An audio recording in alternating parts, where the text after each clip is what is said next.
Hello anime lovers, তো কেমন আছো তোমরা? আশা করি তোমরা সকলে অনেক অনেক বেশি ভালো আছো। তোমরা দেখছো এনিমে এক্স বাংলা আর আমি আছি তোমাদের সাথে ইয়াসিন। তো বেশি কথা না বেরিয়ে চলো মূল ভিডিওতে যাওয়া যাক। আজকের ভিডিওতে আমি ডিমন স্লেয়ারের 3 এবং 4 নাম্বার এপিসোডটি একটি ভিডিওর ভিতরে কভার করতে যাচ্ছি। 3 নাম্বার পর্বের শুরুতেই আমরা দেখতে পাই মাকিওকে ওখানে একটা ডিমন আটকে রেখেছে। ইনেসুকে তখন সেই রুমের দিকেই যাচ্ছিল। সিন শিফটে আমরা জেনিক্সুকে দেখতে পাই। জেনিক্সু সেখানে মনে মনে ভাবছিল আমাকে উজুইর স্ত্রী হিনাৎসুরুকে খুঁজে বের করতে হবে, কিন্তু আমার এখানে কিছুই অদ্ভুত লাগছে না, সবকিছু তো ঠিকই আছে। শুধু 2 দিন আগে এই ঘরের মালিক ছাদ থেকে পড়ে মারা গিয়েছে। তখনই জেনিক্সু কারো একটি কান্নার আওয়াজ শুনতে পায়। এদিকে ইনুসুকি ওই রুমের দিকে এগিয়ে যাচ্ছিল। সেটা ওই ডিমনও বুঝতে পেরেছে যে কেউ একটা এই রুমের দিকে আসছে। মাকিও তখন চিন্তা করছিল আমাকে যে করেই হোক লর্ড টেঙ্গেনকে এই মেসেজ পাঠাতেই হবে যেখানে কি হচ্ছে, আর নয়তো অনেক বেশি দেরি হয়ে যাবে। তখন ওই ডিমন মাকিওকে আরো শক্ত করে ধরে। আর এদিকে ইনুসুকি রুমে এসে দেখতে পায় যে মাকিওর খাবার এখনো রুমে যেরকম সেরকমই আছে। ইনুসুকি তখন মনে মনে চিন্তা করছিল আমি বুঝতে পারছি না মাকিও অসুস্থ নাকি ও কোনো বিপদে আছে, এখানে কিছু তো খারাপ হচ্ছে। তখন ইনুসুকি ওই রুমের দরজা খুলে আর ওখানে দেখতে পায় হাওয়া চলছিল। ইনুসুকি তখন বলে এখানে সব দরজা জানলা বন্ধ, এখানে হাওয়া কি করে আসতে পারে? ইনুসুকি তখন ছাদের দিকে তাকিয়ে দেখতে পায় যে ছাদ নড়ছে আর নিজেই বলতে থাকে আমাকে ওকে ধরতেই হবে, আর নয়তো অনেক বেশি দেরি হয়ে যাবে। এরপরে ওই ডিমনের পিছু করতে করতে পুরো বাড়ি খুঁজে ফেলে আর ভুলে একটি লোককে একটি পাঞ্চ করে দেয়। তখন ইনুসুকি তার পাওয়ার ইউজ করে দেখতে পায় ওই ডিমন নিচের দিকে যাচ্ছে। ইনুসুকিও তখন ওই ডিমনের পিছু করতে করতে যায়, কিন্তু ডিমনকে খুঁজে পায় না। অন্যদিকে জেনিক্সু কান্নার আওয়াজ ফলো করতে করতে একটি রুমের ভিতরে চলে আসে আর এসে বলছিল তুমি কান্না করছো কেন, এখানে কি হয়েছে? ঠিক তখনই জেনিক্সুর পিছন থেকে এক মহিলা এসে বলে তুমি আমার রুমে কি করছো? জেনিক্সু তখন বুঝতে পারে তার পিছনে কোনো মানুষ দাঁড়িয়ে নয়, তার পিছনে কোনো ডিমন আছে। আর জেনিক্সু নিজে নিজেই চিন্তা করছিল আমি এর আসার অনুভবও করতে পারিনি, এ কোনো আপার র্যাঙ্ক ডিমন নয় তো। তখন ওখানে 2টা বাচ্চা মেয়ে এসে ওই মহিলার কাছে মাপ চেতে থাকে আর বলে প্লিজ একে মাফ করে দিন, এ এখানে নতুন এসেছে, এখানে রুলস জানে না। জেনিক্সও তখন মাপ চাইতে থাকে। ওই মহিলা তখন বলে তোমার মতো কুৎসিত দেখতে মেয়েকে তো মরেই যাওয়া উচিত। এরপরে ওই মহিলা ওখানে থাকা একটি বাচ্চা মেয়ের কান ধরে টানছিল আর বলছিল আমি তোমাকে এই রুমটা পরিষ্কার করতে বলেছি, তুমি সেটাও করতে পারোনি। আর আমরা দেখতে পাই ওই মেয়েটির কান থেকে রক্ত বেরোচ্ছিল।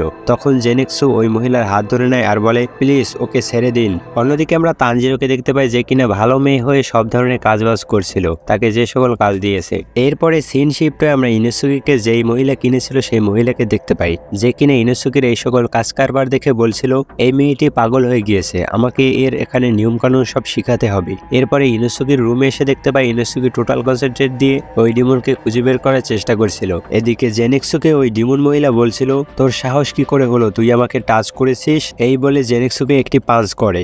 এরপরে আমাদের কয়েকদিন আগের একটি ফ্ল্যাশব্যাক দেখানো হয় যেখানে এই ঘরের ওনার এই মহিলাকে বলছিল তুমি তোমার এই সব কাজকর্মগুলো বন্ধ করো, তোমার উপরে এখানে সবাই খুব বিরক্ত। তখন ওই মহিলা বলে তোমার কি মনে হয় এই ঘরটা কার টাকায় চলে? হাউস ওনার তখন বলে তোমার এই চোখ দেখে আমার একটি কাহিনীর কথা মনে পড়ে যায়, যেখানে কিছু কিছু মহিলারা এমন থাকে যারা কাউকে পছন্দ না হলে তাদেরকে মেরে ফেলে। তুমি আসলে কে? তোমাকে দেখে তো মানুষও মনে হয় না। যখনই হাউস ওনার ওই মেয়েটির উপরে হামলা করে ঠিক তখনই ওই মেয়েটি তার আসল রূপে চলে আসে। এরপরে ওই হাউস ওনারকে ছাদ থেকে ছুঁড়ে ফেলে দেয়। এর ফলে ওই মহিলা ওখানে মারা যায় আর ওই ডিমন এখান থেকে চলে যায়। এরপরে ওই ডিমন মেয়েটি যখন তার রুমে ফিরে আসে আর দেখতে পায় মুজান ওখানে আগে থেকেই ছিল। আর মুজান তাকে বলছিল তুমি অনেক মানুষকে খেয়ে নিয়েছো আর তুমি অনেক বেশি শক্তিশালী হয়ে গিয়েছো, আমি ভাবিনি যে তুমি এত মানুষকে খেতে পারবে, কিন্তু তোমাকে অনেক সাবধানে থাকতে হবে যাতে তোমাকে কেউ চিনে না ফেলে। তোমাকে যদি চিনে ফেলে তাহলে এখানে অনেক ডিমন স্লেয়ার চলে আসবে আর এখানে অনেক ভয়ঙ্কর একটি যুদ্ধ হবে, এতে তুমি আর বেশি শক্তিশালী হতে পারবে না। মুজান তখন ওই ডিমন মেয়েটিকে বলছিল ডাকি তুমি অনেক সুন্দর আর শক্তিশালী একটি ডিমন, তুমি অনেক হাসিরাকে মেরেছো, তুমি একটা এক্সট্রাঅর্ডিনারি ডিমন, তুমি আরো বেশি মানুষ মেরে আরো অনেক বেশি শক্তিশালী হবে। ডাকি তখন বলে আমি আমার সর্বোচ্চ চেষ্টা করব মালিক। এরপরে সিন প্রেজেন্টে চলে আসে আর আমরা দেখতে পাই জেনিক্সুকে ওই ডিমন মেয়েটি ঘুষি মেরে দূরে সরিয়ে দেয়। আর জেনিক্সুকে বলছিল তোমার সাহস কি করে হয়েছে যে তুমি আমাকে টাচ করেছো, মনে হচ্ছে তোমাকে ডিসিপ্লিন শেখাতে হবে, আর এটা যদি আমি শেখাতে পারি তাহলে আরো বেশি ভালো হবে। তখন এখানে এই ঘরের হাউস ওনার চলে আসে আর বলে প্লিজ এই মেয়েটিকে মাফ করে দিন, কিছুদিনের ভিতরে ফেস্টিভ্যাল আসছে, আমাদের আপনাকে প্রয়োজন। তখন এই ডিমন মেয়েটি বলে হ্যাঁ আমি মনে হয় একটু বেশি রাগ করে ফেলেছি, প্লিজ এই মেয়েটিকে দেখে নিয়েন, আর আমার সামনে আপনাকে ঝুঁকতে হবে না মাস্টার। এরপরে ওই ডিমন মেয়েটি ওখান থেকে যাচ্ছিল আর নিজের মনে মনেই চিন্তা করছিল এত বেশি মার খাওয়ার পরেও এই মেয়েটির বেশি একটা চোট লাগেনি, আমার মনে হয় এটা কোনো ডিমন স্লেয়ার। ওই ডিমন মেয়েটি তখন তৈরি হতে থাকে আর বলে তোমরা অনেক বড় একটি ভুল করেছো, এই মেয়েটিকে টোপ হিসেবে ব্যবহার করে তোমরা অনেক বড় ভুল করেছো, এখন দেখা যাক তোমরা আমার কি করতে পারো, আর আমি যদি তোমাদের সবাইকে খেতে পারি তাহলে আমি আরো অনেক বেশি শক্তিশালী হয়ে যাব।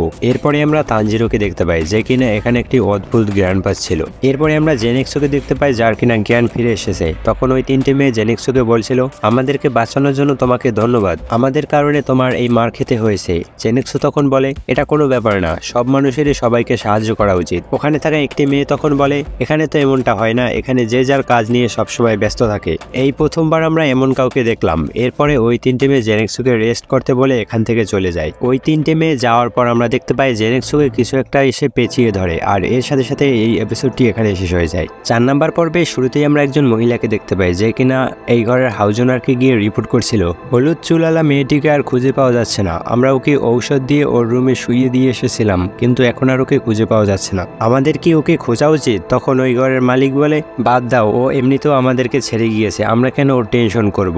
এরপরে ওই মহিলাকে এখান থেকে চলে যেতে বলে, আর সবাইকে বলে দিতে বলে যাতে ওই মেয়েটির কথা কেউ কোনো আলোচনা না করে, আর বলে এসব কিছু হতোই না যদি ও ওই ওরিয়নের সাথে কথা না বলতো।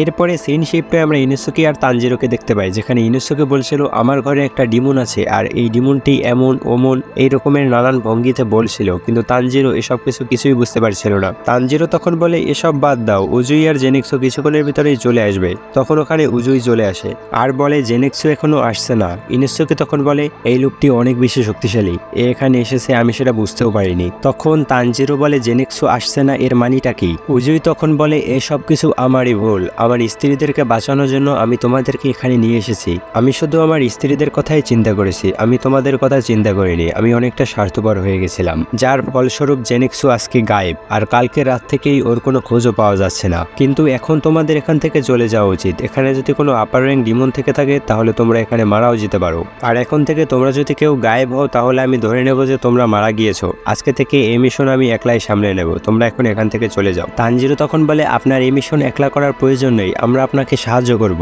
এটা শুনে উজুই বলে, তোমাদের জান বাঁচিয়ে এখান থেকে পালানো উচিত। এই বলে উজুই ওখান থেকে চলে যায়। তানজিরো তখন ইনুসুকিকে বলে, আমরা অনেক লোয়ার র্যাঙ্কের, সেই জন্য ওনার আমাদের প্রতি ভরসা হচ্ছে না। কিন্তু ইনুসুকি তখন বলে, আমরা এখন আর লোয়ার র্যাঙ্কের নেই, আমাদের প্রমোট হয়েছে। আমরা আগে সবার শেষে ছিলাম, কিন্তু এখন সবার শেষের 4 নম্বরে আছি। তখন ইনুসুকি তার হাতে তাদের র্যাঙ্ক দেখাচ্ছিল, কিন্তু তানজিরো এসব কিছুই বুঝতে পারছিল না। ইনুসুকি তখন বলে, এসব বাদ দাও, চলো আমরা তৈরি হয়ে যাই লড়াইয়ের জন্য। তানজিরো তখন বলে, ঠিক আছে, আমি তোমাকে রাতে অগিমোটো হাউসে নিতে আসবো, তুমি রেডি থেকো। এটা শুনে ইনুসুকি বলে, আমি তোমার জন্য ওয়েট কেন করব? তানজিরো তখন বলে, আমি আমার ঘর এখনো চেক করিনি যে আমার ঘরে ডিমন আছে কিনা। এটা শুনে ইনুসুকি রেগে গিয়ে বলে, আমি তোমাকে বলছি না ডিমন আমার ঘরে, তাহলে তোমাকে তোমার ঘর চেক কেন করতে হবে? তানজিরো তখন বলতে থাকে, উজুই সবসময় আমাদেরকে বাইরে থেকে পাহারা দিত, কিন্তু তারপরেও জেনেক্সু গায়েব হয়ে গিয়েছে।